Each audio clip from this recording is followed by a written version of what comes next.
Las siguientes empresas acompañan a Federico Galeano Estigarribia en Líderes. Banco GNB. Más beneficios, más conectados. Midas. Apaga el verano con los splits. Midas. Compromiso Láser Import. Coexma. Creando ambientes corporativos desde 1998. Cabipal. Metalmec, una industria metalúrgica orgullosamente paraguaya que acompaña el crecimiento del país.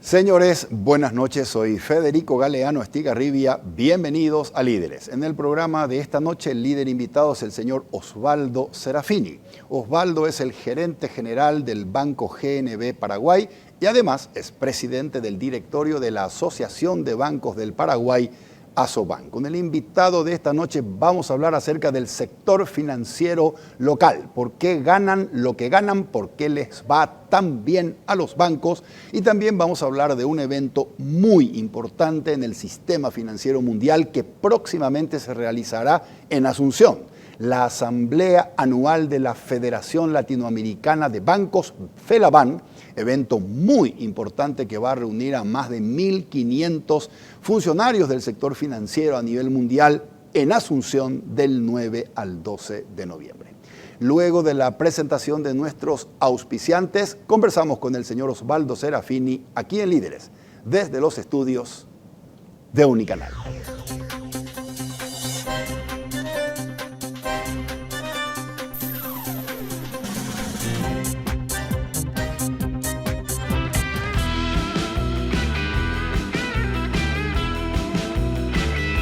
Las tarjetas de crédito del Banco GNB vienen cargadas de más beneficios para disfrutar todos los días. Solicita la tuya acercándote a una sucursal o comunícate con nosotros al 417-6000. Entérate más ingresando a www.bancognb.com.py. Banco GNB, más beneficios, más conectados.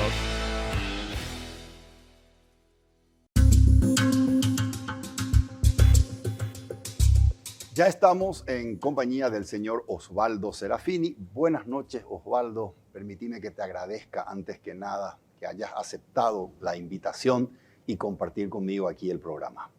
Muchas gracias, Federico. Muchas gracias a vos por la invitación. Para mí un placer acompañarte hoy en este programa y a toda la audiencia. Para mí un placer también. Osvaldo, quiero que me cuentes algo, porque está saliendo en los medios que en noviembre próximo hay un evento muy importante en Asunción. Es la Asamblea de la FELABAN. Yo quiero que me cuentes qué es la FELABAN, una organización vinculada al sector financiero, y qué es esta Asamblea número 58 de FELABAN que se va a celebrar en noviembre próximo en Asunción. Sí, FELABAN es la Federación Latinoamericana de Bancos y es la federación que congrega a todos los gremios bancarios de la región.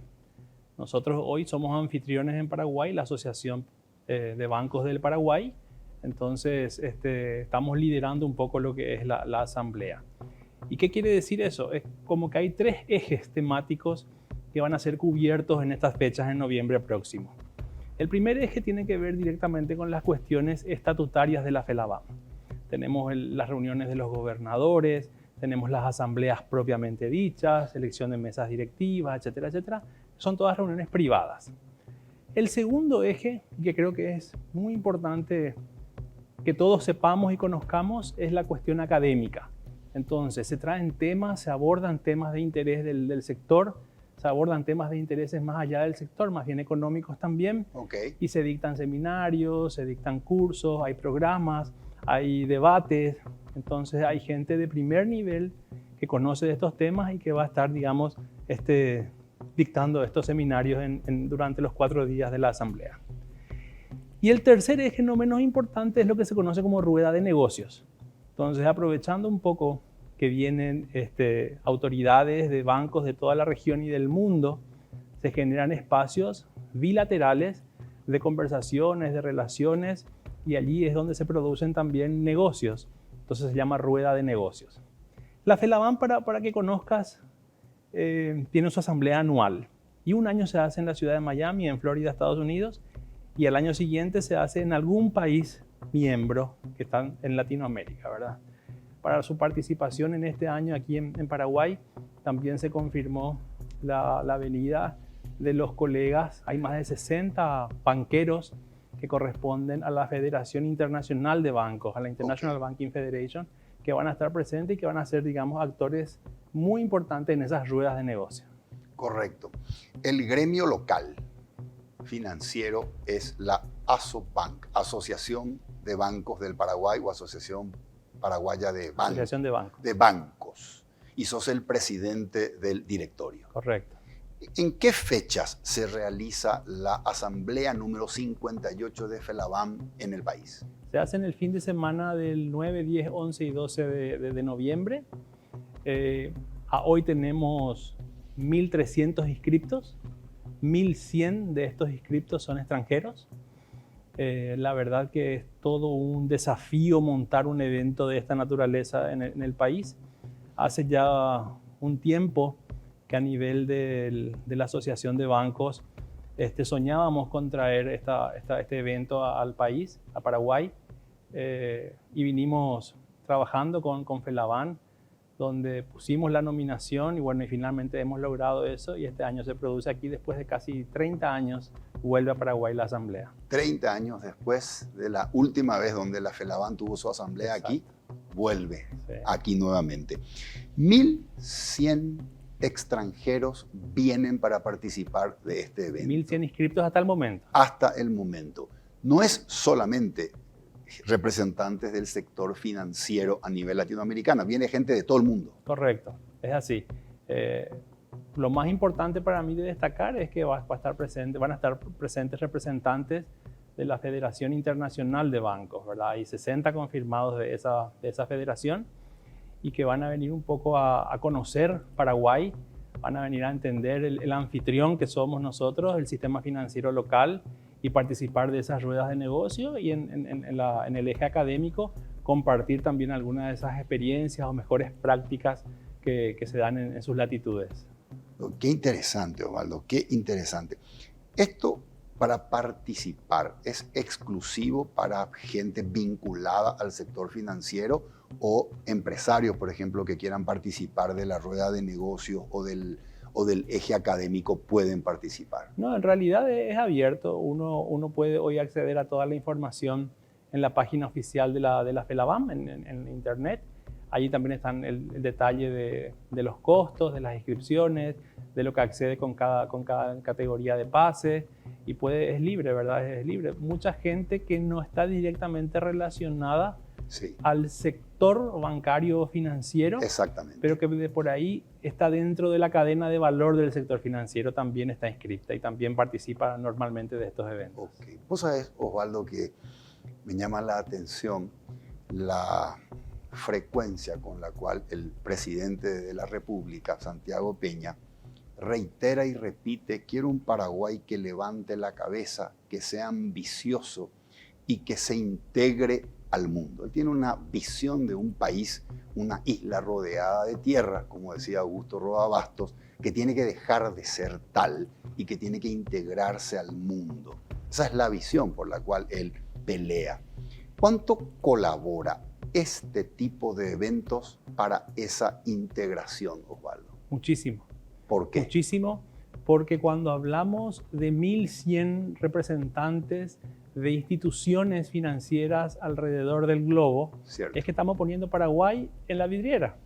Estamos poniendo Paraguay. Muchas de estas personas ya preguntaron antes, ya investigaron antes, ya es coincidencial la asamblea con el grado de inversión que hemos logrado. O sea, las visitas se van a producir con un interés o con unos ojos distintos a lo que hubiera sido si Paraguay no tenía hoy ese grado de inversión. Conocen los antecedentes, o sea, realmente yo creo que es un aporte importante del sector financiero a nivel de Latinoamérica para Paraguay hoy y poder ser sede nosotros de un evento de esta magnitud. Bien, excelente. Tocaste un tema sobre el cual me gustaría más adelante hablar contigo. Grado de inversión, ¿qué representa eso para el sector financiero? Pero antes, Osvaldo, déjame que te pregunte algo vinculado con los bancos en el país. Tiene que ver con las ganancias de los bancos. Déjame que yo te lea algunos números que quité de los medios y que tiene que ver con las ganancias de los bancos agremiados en la Asobank. Ganancias en el primer semestre 2023, el año pasado. Todos los bancos ganaron 285 millones de dólares. Ganancias en el primer semestre 2024, este año.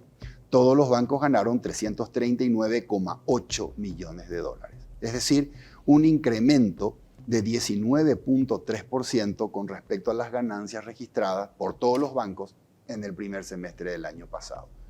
¿Por qué le va tan bien a los bancos? Para entender por qué le va bien a los bancos, primero tenemos que entender que los bancos o el sistema financiero es como el espejo, es como un reflejo de la economía del país donde opera ese sistema, ¿verdad? Entonces, siempre que a la economía le vaya bien, a los agentes económicos dentro del sistema financiero les va a ir bien. Y hay un detalle que también poco se habla y poco se comenta sobre el desempeño de los bancos, ¿verdad? O sea, los bancos actuamos de intermediarios financieros. Hacemos que se encuentren, que concurran los depósitos del público con las necesidades de inversión del empresario, de los proyectos, etcétera, etcétera. Entonces, en la medida en que estas iniciativas privadas de financiación, proyectos de inversión, crecimiento de negocio, crecimiento de exportaciones, crecimiento de importaciones, vaya bien y puedan ser soportados por estos depósitos que nos confía el público, es donde se produce esa grandeza que contribuye al desarrollo, ¿verdad? Y te hago esta pequeña introducción por la razón de que toda la información del desempeño de los bancos es información pública. ¿Por qué es información pública?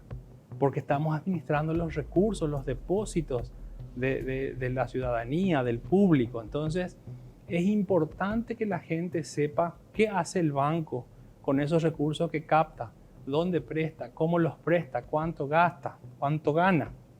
Entonces, muchas veces estos proyectos que se financian son proyectos de plazo de 8, 10, 12, 15 años de plazo. Entonces, la ganancia parece realmente con una cuantía mayor de la que pudiera llegar a ser, pero sin embargo el riesgo residual que va quedando para que yo pueda honrarle el depósito a aquel que confió la gestión de su dinero a la entidad financiera está en el tiempo todavía. O sea, es como que hay un riesgo residual a futuro y una ganancia que se ve hoy, ¿verdad? Entonces, pero lo que más quiero destacar es que donde concurre esa intermediación financiera es donde se apalancan los proyectos, las inversiones, la creación, los bienes y servicios. ¿Y eso qué es? Eso es generación de empleo, eso es generación de bienes y servicios que tributan impuestos, que tributan al fisco, que contribuyen con la generación también del Estado, que se gasta después también dentro del presupuesto general. Entonces hay una serie de cuestiones que van mucho más allá de la simple línea de ganancia. Y otro aspecto... Perdón que te interrumpa, Osvaldo. Sí. ¿Se puede decir entonces que cuando los bancos están ganando es un síntoma, es una señal que la economía está creciendo? Definitivamente sí. Y lo que te quería complementar es precisamente cuando uno revisa, digamos, una serie histórica del desempeño de los bancos, miremos los últimos 20 años. Hoy, el crédito bancario en Paraguay financia aproximadamente el 50% del Producto Interno Bruto.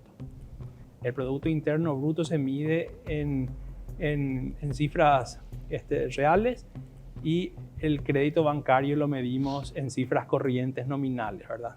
Entonces, cuando nosotros vemos cómo creció la participación del crédito bancario en el Producto Interno Bruto, ese crecimiento no pudo haber sido tal si no hubiera habido capital de parte de las instituciones. Y este capital se va fortaleciendo también con las ganancias que se generan. Por lo que te decía, ¿verdad? Hay riesgos residuales que quedan en balance por muchos más años. Entonces es un compromiso también la reinversión de estas utilidades. Y si miráramos el grado de solvencia que tiene el sistema paraguayo, el sistema financiero paraguayo hoy, está por encima de los indicadores de solvencia de la región. Y eso principalmente... Eso te pido que me repitas. Los indicadores de solvencia de los bancos en Paraguay, medidos por ente regulador Banco Central, están por encima del promedio de los indicadores de solvencia de la región. De la región. Nos dolió aquello de 1997, 1995, 2002 y aprendimos la lección. Aprendimos la lección y la regulación también acompañó, ¿verdad? Entonces, pero más allá de la regulación, porque la regulación ahí te estipula los umbrales de solvencia. Entonces, pero el promedio de solvencia de la banca en Paraguay está muy por encima de ese regulatorio, porque en la medida en que la solvencia de los bancos, medida como lo manda la ley de bancos, sea mayor, tiene mayor capacidad de prestar. Y cuando hay mayor capacidad de prestar, hay mayor capacidad de financiar. Y cuando hay capacidad de financiar es donde entran los proyectos, entra la creación de valor, entra la generación de empleos y toda la cadena productiva. Y todo eso es lo que termina conduciendo al desempeño económico, ¿verdad? Ok. Solvencia, ¿cuántas veces tu activo representa tu pasivo? Más o menos, sí. Más o menos. O sea, los activos se deben ponderar por tipo de riesgo. Así y los activos ponderados se relacionan con el capital principal y con el capital secundario. Correcto. Osvaldo, ¿cuánto por ciento del negocio de los bancos es cartera masiva y cuánto por ciento son proyectos del sector empresarial, cualquiera sean los rubros? Pero yo creo que tenemos una diversidad de bancos hoy en el sistema. Cada banco tendrá su propia torta con relación a su apetito de riesgo, su especialización, hacia dónde financia. Pero si mal no recuerdo, no te quiero mentir porque no tengo la cifra exacta, probablemente estemos en un 70-30, ¿verdad? 70% es el crédito dirigido a la producción, a la banca empresarial, que incluye también la pymes, la MIPYME seguramente, y tenemos un 25-30% de asistencia a través de los productos de personas, básicamente la tarjeta de crédito, el préstamo para comprarse el auto, el préstamo para ir de vacaciones, los préstamos personales que se llaman. Ok. Contame una cosa ya que estamos hablando de los préstamos personales y los productos dirigidos al mercado de consumo. ¿Qué tan endeudados estamos los paraguayos según la ASOPAM? Cuando hablamos de endeudamiento parece que hablamos de mala palabra, ¿verdad? Sin embargo, tomar deuda no está mal, ¿verdad? De hecho, la deuda tiene que servir, el endeudamiento sirve para apalancar algo, para apalancar una iniciativa o para generar, digamos, una riqueza mayor o comprarte la casa si hablamos del sector de personas, ¿verdad? Entonces, lo que yo sí creo que tenemos todavía que seguir trabajando y esforzando, y tiene que ser como una gran cruzada nacional, la educación financiera. Es saber endeudarse. Yo no puedo endeudarme para pagar las cuentas de la factura eléctrica o de la factura de teléfono de este mes, ¿verdad? Porque eso es corriente, eso voy a volver a tener el mes que viene. ¿Y cómo lo voy a pagar si el mes pasado pagué con una deuda? Pero si yo estoy enfrentando un proyecto y un endeudamiento para comprarme una casa a 15, a 20, hasta 30 años de plazo, que hoy tenemos disponibles ofertas en el mercado, es muy diferente. Bien. El endeudarse no es malo. Ok. Hay que saber endeudarse. Correcto. Ahora, el endeudarse no es malo, pero ¿cuánto por ciento de mis ingresos como máximo debo comprometer con deudas? Y cuando hablamos de un endeudamiento para compra de la primera vivienda, por ejemplo, ¿verdad? O sea, allí lo tradicional de alcanzar un ratio de endeudamiento, que no es otra cosa más que todo tu compromiso de pago de cuotas de financieras sobre tu ingreso neto mensual, estamos hablando en torno a un 50%. 50% de los ingresos. De los ingresos. Pero eso varía también después, Federico, conforme a la escala de la matriz salarial. Claro. O sea, la misma casa puede generar un ratio de 50% para un ciudadano con un nivel de ingreso X y puede ser un indicador, un ratio menor para aquel ciudadano que tiene un ingreso de Y. Entonces, son variables. Ok, me decía un amigo no hace mucho que habían salido en el banco donde él trabaja con una campaña muy agresiva de tasas atractivas para incentivar a la gente a tomar préstamos de consumo. Y me dijo él, la reacción en términos de respuesta de gente interesada fue buena. Lo que no fue bueno fue el porcentaje de gente potable entre todos los interesados, porque el resto manifestaba un nivel de endeudamiento que ya no los hacía calificables. Correcto. ¿Qué significa eso, Osvaldo? Y significa que en el análisis crediticio que se practica sobre el solicitante del crédito, se encuentran algunos compromisos asumidos con anterioridad que copan el ingreso que hoy percibe el interesado, el ciudadano. Okay. Entonces no le genera espacio para tomar una nueva deuda, ¿verdad? No le genera espacio.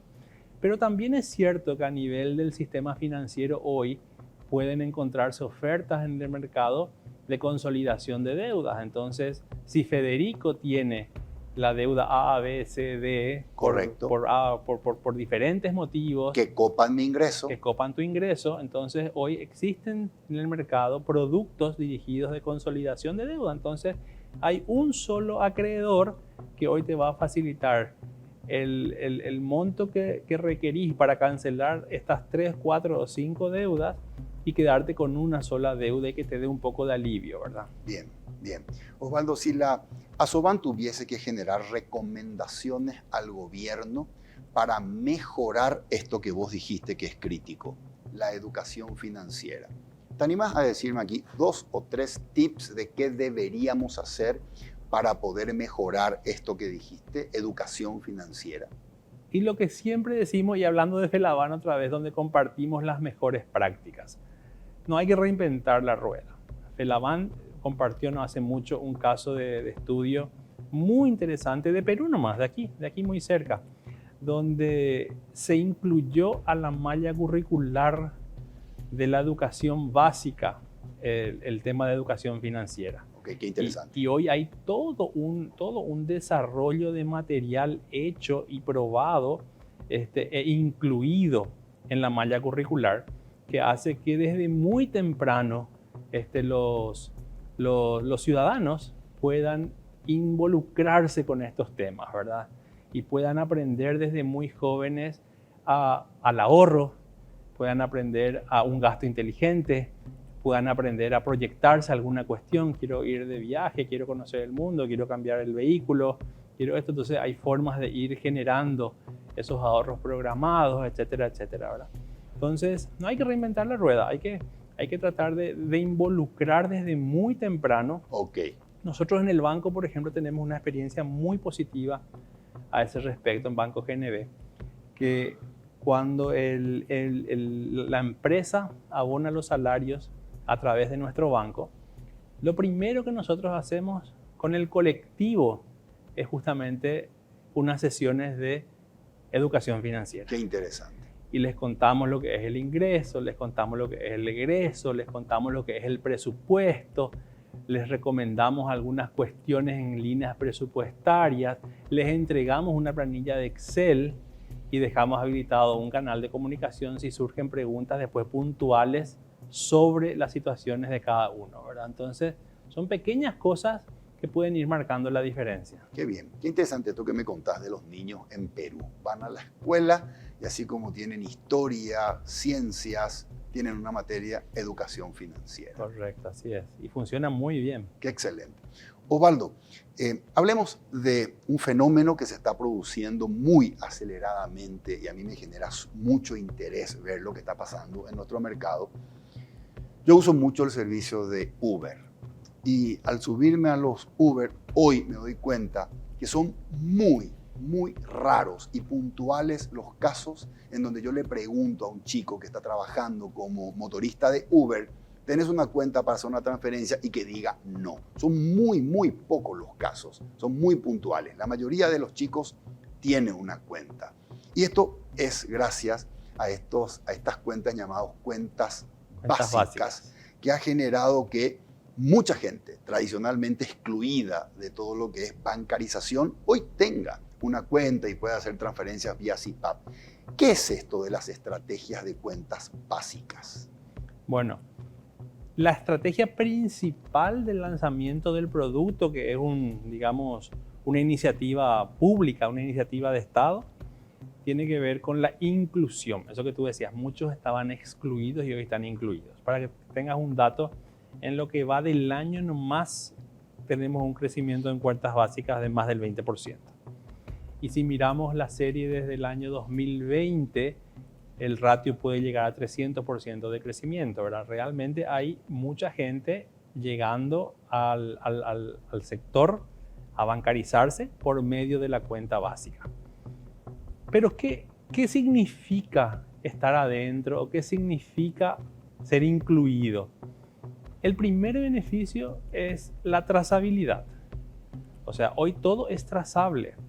Porque si vos le pagaste el Uber, su servicio al motorista que decís, a través de un giro que le practicaste desde tu banco, eso es totalmente trazable.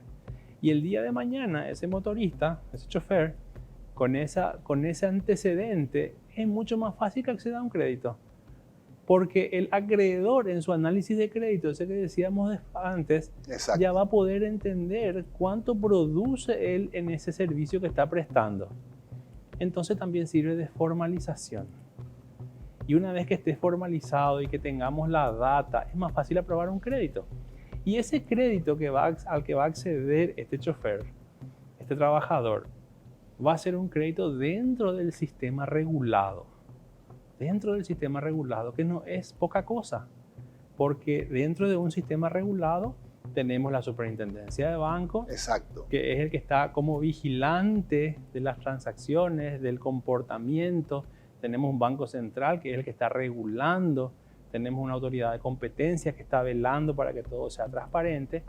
Y si surgiera algún inconveniente en su experiencia, tiene a dónde recurrir para hacer un reclamo o para dejarse asesorar de mejor manera o para optimizar y ser más eficiente en el crédito que está necesitando.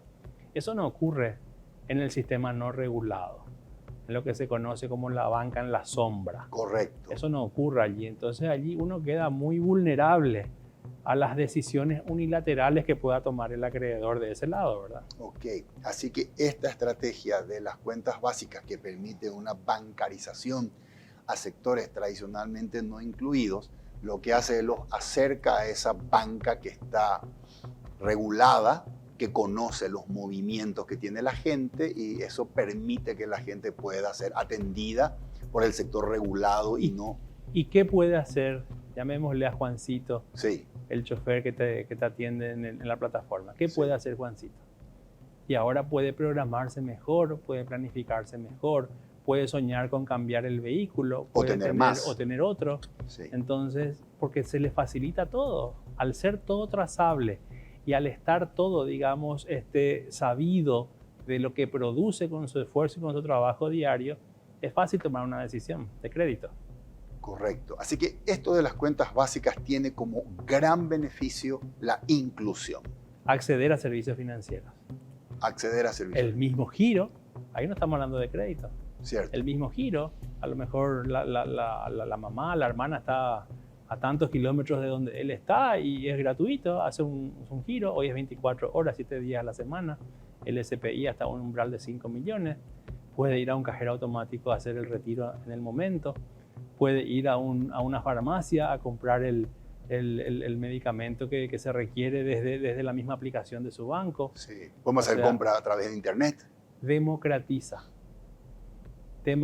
O sea, si nosotros entendemos todo lo que significa el modelo de cuentas básicas, con toda la digitalización que estamos viviendo y que estamos experimentando, lo que estamos haciendo es democratizando los servicios financieros. O sea, cualquiera puede acceder.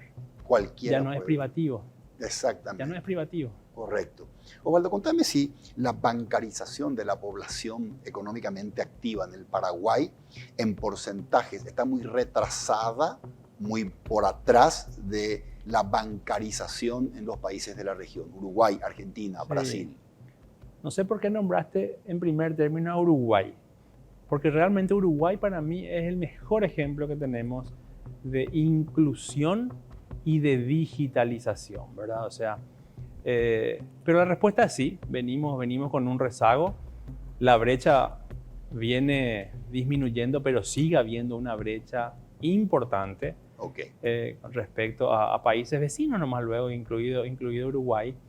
Pero a nivel de la experiencia uruguaya, sí hubo una decisión del propio Estado, del gobierno, para poder hacer todo mucho más trazable, para poder hacer todo mucho más seguro. En Uruguay, uno no puede ir a una estación de servicio a cargar gasolina después de las 10 de la noche con efectivo. Lo puede cargar con un medio de pago electrónico. Entonces, el delincuente ya sabe que allí no hay efectivo. Y son iniciativas que se fueron tomando de a poco y fueron ganando, digamos, en la torta de los medios de pago electrónico. Ok. Contame, Osvaldo, en el sector financiero hay mucha terminología nueva vinculada con el desarrollo de la tecnología. Se habla de fintech, se habla de sistemas de SIPAP, de transferencias interbancarias, etcétera, etcétera, entre otras jergas tecnológicas vinculadas al mundo financiero. Toda esta tecnología, ¿hacia dónde está llevando a la industria bancaria? ¿Cuáles son las tendencias con respecto al futuro en la industria bancaria? Yo tengo un hijo de 8 años, se llama Piero. Yo creo que Piero nunca va a pisar un banco. No va a tener necesidad de pisar un banco. Él va a abrir su cuenta desde el celular, Okay. va a tener su aplicación, va a tener su billetera digital y va a usar todos los servicios que sean necesarios o útiles para él sin necesidad de pisar un banco, de venir a sacar un número, a pedir que se le atienda, a llenar formularios. Eso ya no hay vuelta atrás. Ya no hay vuelta atrás.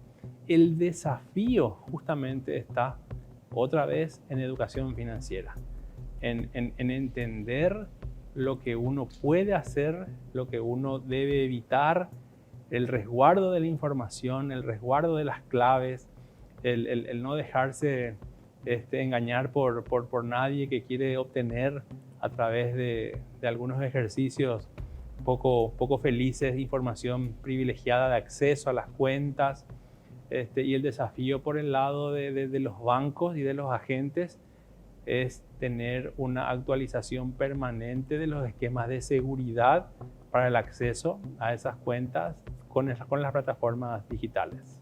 ¿Los bancos del futuro son bancos sin sucursales? Esa es una discusión que hoy está presente. Yo creo que no. Yo creo que va a ser mixto. Nada reemplaza al contacto personal, nada reemplaza la calidez de una relación, y no hay más seguridad que saber que tenés a dónde y a quién recurrir ante un eventual problema que pueda surgir. Ok. ¿Verdad? Me hace recordar una publicidad que vi en otro mercado que decía, era una publicidad de venta de tarjetas de crédito y su diferenciador dice, y te atendemos en este país. No te atendemos ni en China, ni en la India, te atendemos en este país. O sea, es como que hay un nicho todavía y seguro que va a persistir eso, sí, de que quiere tener ese contacto, y eso es bueno, está bien. O sea, sería Estás haciendo un método... referencia a esos call centers que están fuera del Exacto. país. Ok. Y te atendemos en este país. Sí, y te atendemos, no es que una máquina te atiende, Te atendemos en este país. en este país. Osvaldo, mundo o esta revolución tecnológica que está habiendo hoy en el sistema financiero y que por un lado es muy bueno porque produce rapidez, evita lo que vos dijiste recién, me tengo que ir, tengo que quitar un número. Entonces hay muchos beneficios para los clientes a partir de todo este desarrollo tecnológico de la banca virtual, banca web, la aplicación, etc. Pero hace más vulnerable la seguridad de los bancos para los clientes.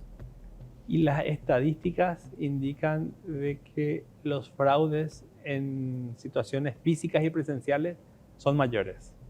Son mayores. Y muy por el contrario, lo que estás mencionando, los bancos estamos de alguna manera tratando también de evangelizar a los clientes a que utilicen los mecanismos o los canales digitales de acceso porque son más seguros, ¿verdad? Entonces, es muy diferente que Federico necesita hacer una transferencia a su hijo que está estudiando en algún lugar del mundo y envíe una nota por un enviado al banco y esa nota se reciba y pueda ser procesada con una firma adulterada, con un valor adulterado, con un beneficiario adulterado, a que Federico directamente desde su casa, desde su celular, desde donde esté, pueda transar esa misma operación. Correcto, correcto. No, es lo mismo, ¿verdad? Entonces, exacto.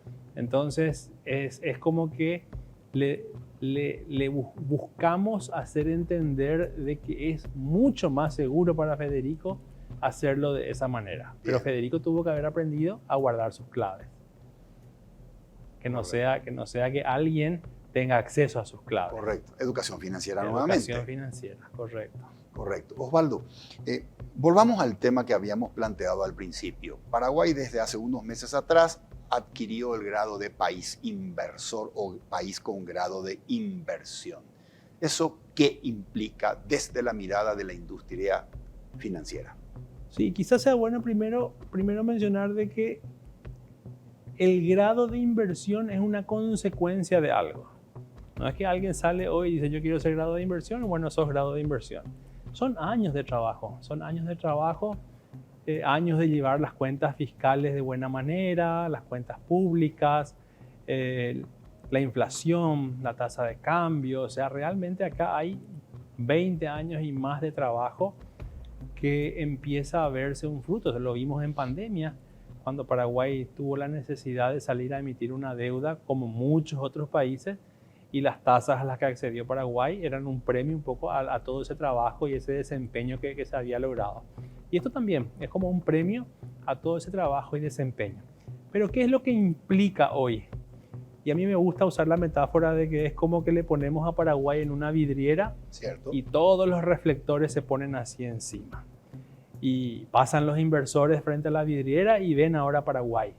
Muchos de estos inversores son fondos que administran fortunas en algún lugar del planeta y que tienen como requisito básico invertir en países que tengan el grado de inversión. No pueden invertir en países que no tengan ese grado de inversión. Entonces, eso puede potenciar de una manera significativa el acceso al crédito. Y ahí volvemos al primer punto que comentábamos más temprano. Cómo el crédito es un verdadero catalizador y una palanca de crecimiento, ¿verdad? Cómo el crédito potencia a las inversiones, a la generación de empleo, al consumo y al desarrollo. Entonces, esa es la principal ventaja que uno obtiene como país al ser grado de inversión, que capitales del resto del mundo estén mirando a Paraguay o a proyectos en Paraguay o a bancos en Paraguay como una opción de inversión. Ok, a partir del grado de inversión, formulo lo siguiente y vos me decís si es falso o verdadero. A partir del grado de inversión, los bancos van a poder obtener un fondeo a mejores tasas, lo que se va a poder traducir en créditos en mejores tasas también. ¿Falso o verdadero? Verdadero. Básicamente lo que sucede es que pueden haber fondos especializados. Puede mañana descubrirse que hay gas en el Chaco y un banco comercial no puede entrar a financiar un proyecto de esa naturaleza. Entiendo. Pero un fondo a través de ese banco sí puede hacerlo. Entonces pueden suscitarse proyectos que sean coincidentes con las razones de aquel fondo y se genera la capacidad de apalancar el proyecto con ese financiamiento. Correcto. Intermediarios financieros no bancarios serían esos fondos.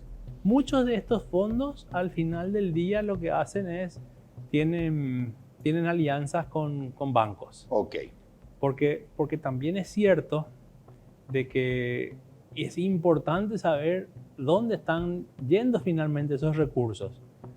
Y el inversor del exterior difícilmente pueda conocer que Federico tiene una plantación de tomate en Cordillera. Exactamente. Entonces, el banco de Federico sí sabe que Federico tiene una parcela, que tiene un emprendimiento, que tiene ya años, que puede escalar su proyecto con un apalancamiento financiero mayor y se genera esa oportunidad. Correcto, correcto.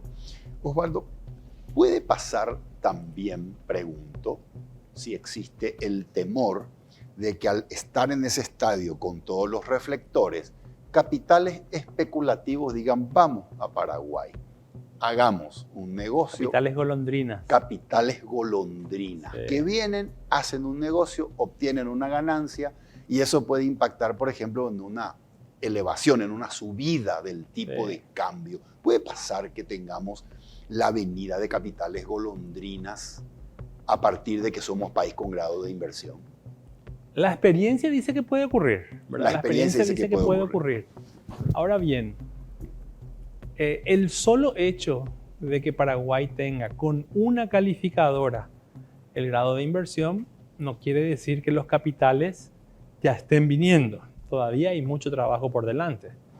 La mayoría de los fondeadores buscan que al menos 2 de las 3 calificadoras se califiquen como grado de inversión. Falta Standard & Poor's en Fitch. Exacto. Bien. Y la segunda parte tiene que ver con que muchos de estos fondos van a venir a firmar acuerdos y contratos seguramente que con bancos. Y no existen acuerdos o un contrato de préstamo de 2 días, de 1 semana o de 5 meses. Son acuerdos que realmente van a estipular las bases de ese fondeo, para qué se va a usar, cómo tiene que el banco usar esos recursos, cómo tiene que rendir, auditar eso, aquello. Entonces, desde la industria bancaria es muy difícil que se produzca eso por lo que te estoy diciendo de los contratos y de los plazos. Pero otra cosa que creo que sí hicimos bien en Paraguay es ahora traer bajo la mirada y bajo el control del Banco Central del Paraguay la Superintendencia de Valores. Exactamente. Entonces, hoy el Banco Central, a través de la Superintendencia de Bancos, la Superintendencia de Valores tiene una visión holística de todo ese mercado. Correcto. Y puede anticipar y puede arbitrar anticipadamente mecanismos o regulaciones que prevengan de aquel riesgo que estás mencionando. Ok, perfecto. Pasemos a hablar ahora del Banco GNB, banco del cual sos gerente general hace muchos años. El Banco GNB hace aproximadamente 10 años atrás llegó al país, compró todos los activos del denominado HSBC, años después adquiere los activos del Banco Bilbao Vizcaya Argentaria, capítulo Paraguay. Contame, ¿qué es el Banco GNB? Háblame un poco de su historia. Bueno, Banco GNB coincidencialmente en Colombia nace también en el año 1920 y nuestro Banco en Paraguay también nace en 1920.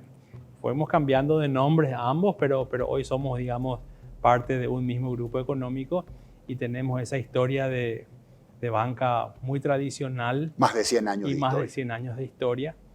El Banco GNB en Colombia es un conglomerado, es parte de un conglomerado que pertenece al empresario Jaime Gilinski con su familia. Colombiano. Bien. Con mucha visión de negocio y mucha experiencia en banca. Él hizo el negocio y adquirió los bancos HSBC en algunos países de la región y ahí entramos como HSBC Paraguay al conglomerado de GNB. Y desde el principio, como conglomerado, vimos la oportunidad de diversificar un poco los las posiciones de riesgo que tenía el GNB.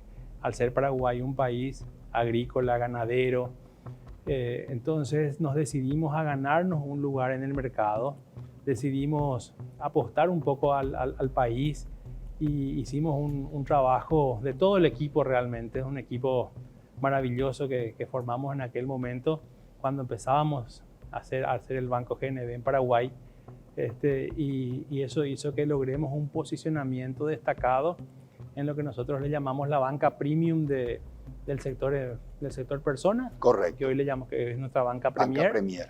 Y tenemos también una participación destacada dentro de la banca de empresas, ¿verdad? Bueno, y fuimos avanzando, fuimos creciendo en patrimonio, crecimos en activos, y llegó un momento en que dijimos, queremos más, ¿verdad? Y buscamos oportunidades de crecimiento a través de adquisición, y bueno, se dio la oportunidad que recordabas con el BBVA, Okay. que tuvo sus desafíos propios. Recordarás que esa adquisición se produce en plena pandemia. Y teníamos en ese entonces todo una lista de tareas a realizar, no en pandemia. Entonces tuvimos que hacer las cosas de manera diferente, organizarnos con el equipo de manera diferente. Logramos tomar el control del banco en el año 21, logramos completar la fusión legal, que hoy parece hablar de fusión, es más común, ¿verdad? Ya fueron varios los bancos que se fueron fusionando, sí, y hay otros más que están anunciando su fusión. Así mismo. Pero en ese momento realmente era una fusión casi inédita, como se estaban dando las cosas, y eso llevó su tiempo, llevó sus desafíos propios. Completamos la fusión legal y después tuvimos que pasar por un proceso de transformación tecnológica también para poder integrar tecnológicamente a las dos plataformas de los dos bancos que éramos. Y ahí realmente lo que tengo que destacar es la calidad humana y la calidad del equipo, el compromiso de todos, desde el que le atendía al cliente al decirle buen día en la sucursal, hasta el que firmaba las operaciones de desembolso o el que te entregaba el cartón del CDA, ¿verdad?, en las sucursales. Realmente fue un trabajo que nos trajo muchos aprendizajes y que nos trajo también muchas satisfacciones. Y a partir de allí, con ese proceso concluido, es donde estamos hoy ya mirando hacia el futuro, mirando hacia adelante, tratando de ofrecer soluciones a nuestros clientes. Somos un banco universal que prestamos servicios, digamos, a todos en el mercado, con algún destaque, con algunos mercados más elegidos, pero tratamos de darle la solución integral al cliente, así sea Federico, así sea la sociedad anónima, así sea el empresario, así sea el exportador. Hoy somos un banco que concentra gran parte del comercio exterior de Paraguay, fruto también de aquella fusión que los dos bancos éramos muy fuertes. Hoy tenemos casi un 30% de market share en el comercio exterior. Somos un banco que apuesta mucho al sector real, productivo, sector agrícola principalmente. Somos el segundo banco con exposición en el sector crediticio. Allí te voy a pedir, Osvaldo, respóndeme rápidamente una pregunta. Conglomerado, cuartel central en Colombia. En Colombia, el cuartel central del Grupo GNB. Sí. Osvaldo, Paraguay es un país de pymes y de MIPES, pequeñas y microempresas y medianas empresas. ¿Qué tiene el Banco GNB que ofrecerle a a pequeñas, a medianas empresas? Somos un banco universal, como te dije, ¿verdad? Y yo creo que la pandemia nos demostró la importancia de las pymes en nuestro país y en el mercado, ¿verdad? Bien, qué lindo tema. Y cuando hablamos de pymes, hablamos de muchas iniciativas muy diferentes unas de otras, pero sobre todo hablamos de muchas personas y familias que pueden estar detrás de un emprendimiento. Entonces yo creo que lo principal que hacemos en el banco, primero es escuchar al cliente. Primero es entender su necesidad. Muchas veces viene y te dice necesito un crédito. Y quizás lo que no necesita precisamente es un crédito. Lo que necesita es un reordenamiento. O necesita que vos le puedas como banco facilitar y acortar la cadena haciendo la importación de manera directa y no comprando de otro importador o cosas así, ¿verdad? Nosotros precisamente ahora en el banco estamos trabajando con una iniciativa también del Ministerio de Economía y del Banco Central que se llama Economía Digital. Economía Digital. Y nos convertimos en tutores como banco, ¿verdad? Nos convertimos en tutores de algunas pymes seleccionadas. Entonces, ¿qué hicimos, por ejemplo, con algunas de estas empresas? Les trajimos y les mostramos, entendiendo su negocio, les mostramos lo que ellos pueden hacer con el marketing digital, por ejemplo, que son herramientas que hoy están disponibles en la web, que son gratis algunas de ellas, ¿verdad? Entonces, pero no conocen.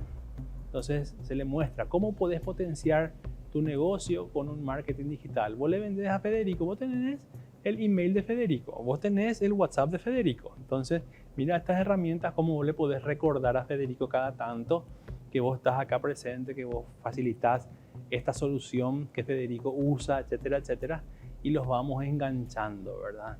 Les facilitamos la forma de cobro. Un gimnasio, por ejemplo. ¿Cuál es el principal dolor que tiene un gimnasio? La gente que se olvida de pagar o que tiene mucho ausentismo y no abona la cuota. Entonces hay una solución en la que recibe un link para poder hacer el pago de manera instantánea. Correcto. Entonces ya no hay llamada, ya no hay esperar que Federico venga al gimnasio y ahí le hacemos el reclamo, etcétera, etcétera. Entonces son soluciones que vos le podés facilitar como para que tenga más estabilidad en su generación y esa mayor estabilidad te deje más tranquilidad para enfocarse en su negocio. Muchas veces lo que pasa con las pymes es que están enfocados en la parte operativa, en la parte de gestión, en la parte de los bancos, en la parte comercial. Pero si no hay comercial, no hay nada del resto. Lo que tenemos que hacer es que se enfoquen en el tema comercial. Qué excelente, qué fascinante este desafío de los bancos trabajando de la mano de este sector. Y también es fascinante lo que dijiste, detrás de esas pymes hay familias. Hay familias. Bueno, ahora vamos a hacer una pausa. Te dejo una pregunta y respóndemela regresando de la pausa. ¿Cuál fue el mejor consejo que te dieron en tu vida empresarial? Me respondés después. ¿Cómo no? Vamos a hacer una pausa, pero antes permítanme recordarles que ahora las tarjetas de crédito del Banco GNB tienen todos los días más beneficios, más descuentos y más experiencia. Solicita tu tarjeta de crédito del Banco GNB en cualquiera de las sucursales o llamando al call center 021-417-6000. Banco GNB, más beneficios, más conectados. Hacemos una pausa y regresamos para cerrar el programa con el señor Osvaldo Serafini.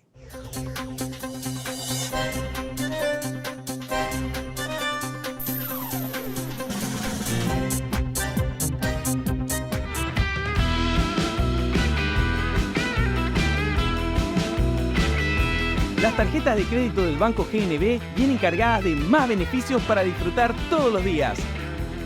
Solicita la tuya acercándote a una sucursal o comunícate con nosotros al 417-6000. Entérate más ingresando a www.bancognb.com.py. Banco GNB, más beneficios, más conectados.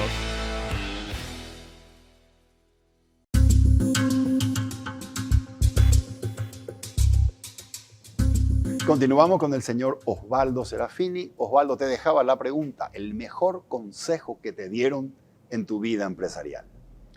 Bueno, estuve siempre en bancos internacionales y desde muy temprano te dicen, nuestro negocio es un negocio de riesgo.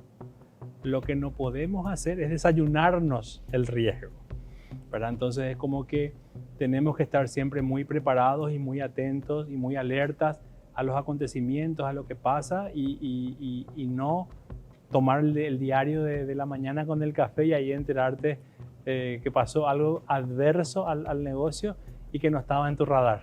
Ok, qué buen consejo. Osvaldo, ¿qué tiene que tener una persona que trabaja en el banco, que trabaja en tu equipo, para que vos digas de esa persona qué bueno es, qué buena es? Y también tiene que ver con un consejo que me dio algún jefe alguna vez, que dice, hay que hacer lo correcto.